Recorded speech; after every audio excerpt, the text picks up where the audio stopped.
خوش آمدید.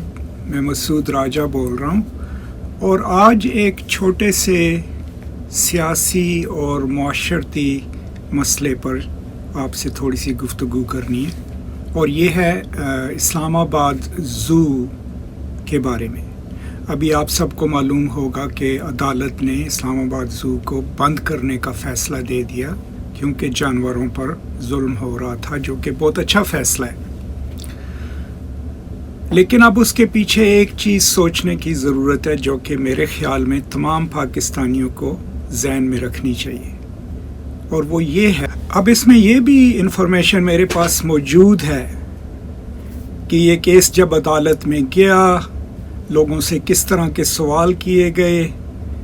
زیادہ تر لوگ جن کے ساتھ میرا رابطہ ہے پاکستان میں، جو ان چیزوں کو جانتے ہیں، وہ یہ بھی کہہ رہے ہیں کہ لگتا ہے ایسا ہی ہے کہ فیصلہ پہلے سے ہی تیار کر دیا گیا، سوال بعد میں پوچھے جا رہے ہیں. میں امریکہ چ رہندا ہاں. I am not in a colonial state. It's not a perfect place. لیکن یہاں پہ کوئی آپ کو یہ نہیں کہہ سکتا کہ جی تسی عدالت دی توہین کر دیتی ہے. وہ کالونیل نظام تھا.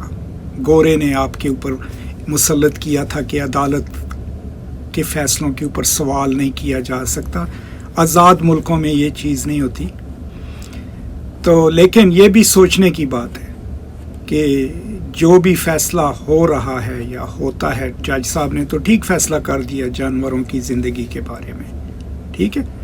لیکن سوچنے کی بات یہ ہے کہ اس زمین کا کیا بنے گا، اس کے اوپر جج صاحب نے کیا فیصلہ دیا ہے کہ وہ پبلک ڈومین میں رہے گی یا حکومت اپنی مرضی سے اس کو کسی کے حوالے کر دے گی.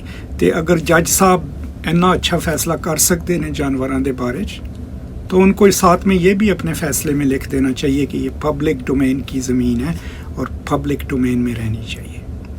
بہت شکریہ. اور اگر وہ نہیں لکھتے تو پھر انہوں کو یہی سوال پوچھ لو کیوں نہیں لکھا. یہ ہے کہ یہ جو زو ہے اس کی تقریباً 80 ایکڑ زمین ہے. تو جب یہ زو تھا تو یہ پبلک زمین تھی، جس کا مطلب یہ ہے کہ عام شہری چڑیا گھر کو دیکھنے کے لیے جا سکتے تھے، اس زمین پر گھوم پھر سکتے تھے، پکنک کر سکتے تھے، کیونکہ پبلک ایکسیس زمین تھی. اب ہمارا کام یہ ہے یہ دیکھنا کہ یہ جو زمین ہے جو زو کے خالی ہونے کے بعد، جس پر ابھی تک وہی درخت لگے ہوئے ہیں، سارا کچھ ہے، کیا یہ پبلک ڈومین میں رہے گی. اس کا مطلب یہ ہے کہ کیا اس کو ایک پارک میں تبدیل کیا جائے گا تاکہ عام لوگ، عام شہری پاکستان کے، اسلام آباد کے، راولپنڈی کے اور کسی بھی جگہ کے ہوں جو کہ اس جگہ کو استعمال کر سکیں کیونکہ یہ ان کی زمین ہے. اگر تو یہ ہوتا ہے تو اس کا مطلب یہ ہے کہ فیصلہ صرف جانوروں کے بارے میں تھا، اور جو بھی NGO جو ہے وہ اس کے پیچھے لگی ہوئی تھی ان کا مقصد یہی تھا کہ جانور جو ہیں ان پر ظلم نہ ہو.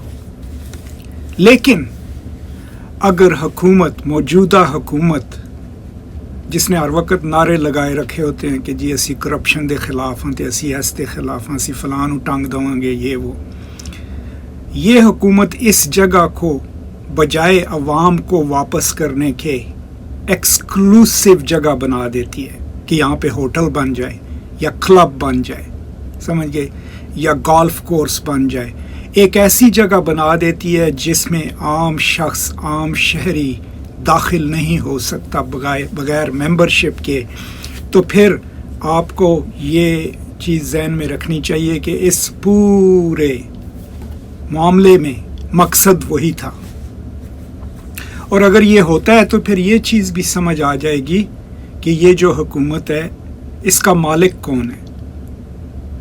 زمیندار ہیں، ٹھیکیدار ہیں، سرمایہ کار ہیں،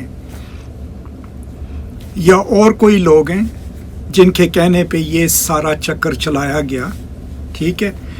اور اس میں یہ بھی ہو رہا ہے کہ جو حکومتی اہلکار، ملازمین جن کا یہ کام ہے ان چیزوں کی حفاظت کرنا، ان پر بھی بہت زیادہ پریشر ڈالا جا رہا ہے مختلف جگہوں سے کہ وہ جو ہے